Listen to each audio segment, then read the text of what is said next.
Selamat malam para netizen dimanapun kita berada. Salam inspirasi bagi kita semua.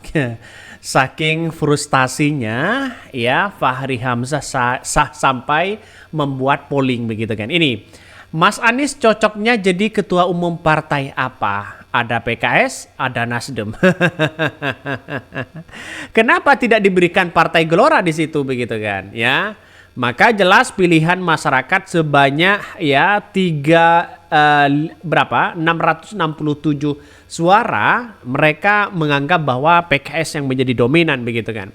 Tapi bukan soal itu begitu. Ada yang berkomentar, kenapa nggak ada pilihan lain Pak? Ya, Gelora misalnya. Ya, nggak ada hobi bola bang. Ya, momen nyatukan. Maaf, ini malah buat seperti di atas. Nggak fun ya, nggak fun ya, karena kursi ya. Ini komentar-komentar dari netizen. Ini gimana begitu kan ya?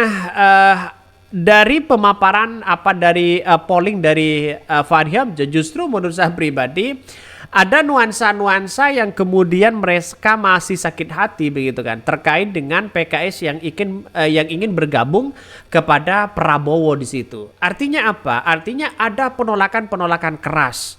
Ya, takut sewaktu-waktu misalnya Partai Gelora tidak bisa eksis. Salah satunya misalnya tidak dapat jabatan atau apa. Nah, itu yang mesti kita lihat di situ begitu kan. Secara logika ya dari beberapa polling ini tujuannya apa coba? Nah, bahkan kabarnya kalau Anies Baswedan buat partai baru bagaimana? Coba Gelora kemarin ketumnya Anies dijamin tembus parlemen. Kalau dipimpin yang macam Fahri sampai Indonesia bubar juga ya, cuma jadi partai 0, ini gimana logikanya begitu kan ya? Mungkin ya dari pemahaman Fahri Hamzah mungkin ingin membuat polling itu sebagai lucu-lucuan, tapi kena tampol dari netizen. Mereka mengatakan kenapa tidak Gelora saja Anies Baswedan menjadi ketua umum di situ begitu kan? Biar lolos di parlemen. Sampai kapanpun ya, sampai Indonesia bubar katanya, partai Gelora ya pasti tetap menjadi partai 0, katanya begitu. Ini menandakan bahwa polling Fahri Hamzah juga menjadi tamparan keras kepada dirinya begitu kan. Saya kira kalau pola pikirnya Fahri Hamzah ya tetap seperti itu, maka Partai Gelora sampai kapanpun tidak akan bisa masuk parlemen. Ya kita lihat saja. Lihat saja PSI begitu kan, harus banyak belajar dari PSI. Walaupun ya sudah ketumnya ini, ketumnya itu, dan bahkan ketua umumnya Segiring pada waktu itu begitu kan, semakin anjlok mereka. Karena apa? Karena semua ketua umum, wakil ketua umum partai tidak seharusnya mengomentari hal-hal yang recehan seperti itu begitu kan. Lihat saja dari Caimin, Partai Nasdem, Ahmad Sayhu ketua PKS, ketua umum PDIP, Ketua Umum Golkar, Ketua Umum PAN, pernah nggak memberikan statement dengan ucapan-ucapan recehan-recehan seperti itu? Pernah nggak tersinggung mereka? Nah, ini pola pikir yang coba untuk Fahri Hamzah pahami begitu kan ya. Walaupun dikritik apapun, diam saja mereka. Biarkan aja semua orang yang akan menilai begitu kan. Masyarakat yang bisa menilai. Bahkan satu sisi mengatakan ini bukan ketua umum partai tapi presiden RI, cuma pola yang dipakai oleh si itu alias si menjadikan dirinya pemenang di tahun 2019 yang seharusnya hak Prabowo ya pada waktu itu. Dia ulangi lagi dan sekarang menimpa Pak Anies. Maklum ya, akibat cawe-cawe dari seorang Jokowi, katanya begitu kan. Jadi artinya apa? Artinya selama ini yang kita lihat ya nuansa-nuansa seperti itu, maka ini menjadi tamparan keras. Maka kalau PKS benar-benar ingin gabung kepada koalisi Prabowo Gibran, jelas posisi Partai Gelora yang dianggap sebagai 0, maka ya tidak bisa eksis lagi begitu kan. Wajar pasti ada penolakan-penolakan dari yang lain ya. Dari koalisi Prabowo Gibran ya hari ini mulai kocar kacir, nampaknya seperti itu begitu kan. Yang satu pengen kue yang dahsyat, satunya ingin jabatan kue yang nikmat ya, satunya ingin jabatan yang posisinya strategis begitu kan. Tapi semuanya ini kan diatur oleh Jokowi begitu kan. Saya kira seorang Prabowo tidak bisa akan berdiri di atas kaki sendiri nantinya. Yang semuanya pastilah Jokowi yang bisa mempreteli ini semua. Lihat saja nanti di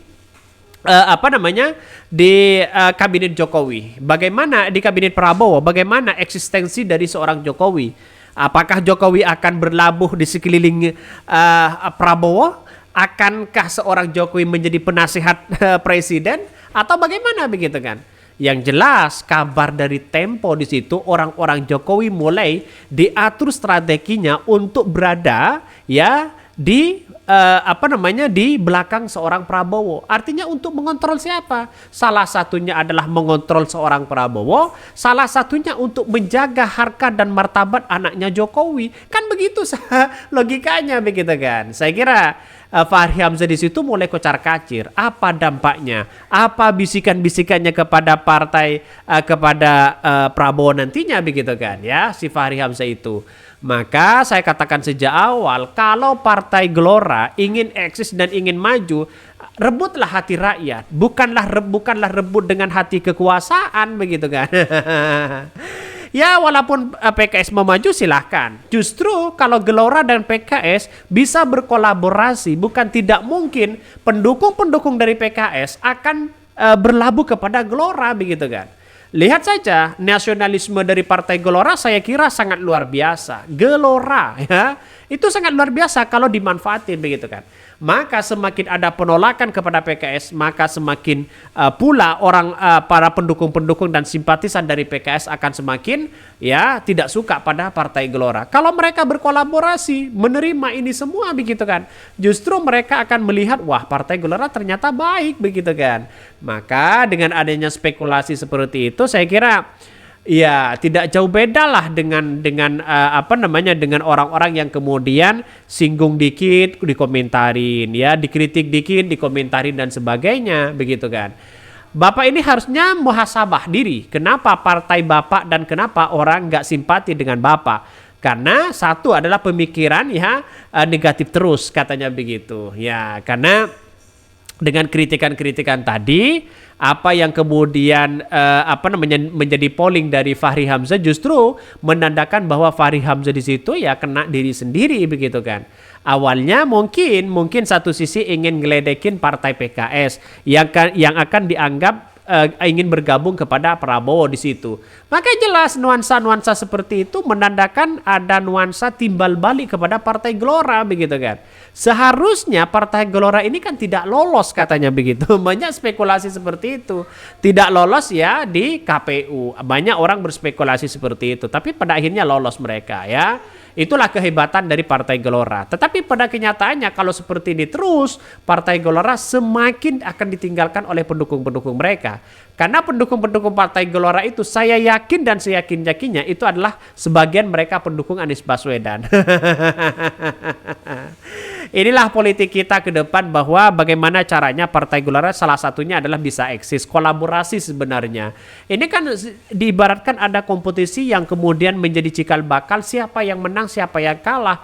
Karena kekuatan PKS itu berada di parlemen. Nah, kalau Prabowo menandakan bahwa ini semuanya diterima jelas tidak menghiraukan Fahri Hamzah.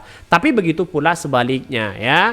Mungkin itu ya yang kami sampaikan ya tonton terus channel Hodari Podcast Rakyat ini karena ada berita-berita menarik dan viral setiap harinya. Salam para netizen, salam inspirasi bagi kita semua. Jangan lupa di subscribe di YouTube Hodari Podcast Rakyat ini.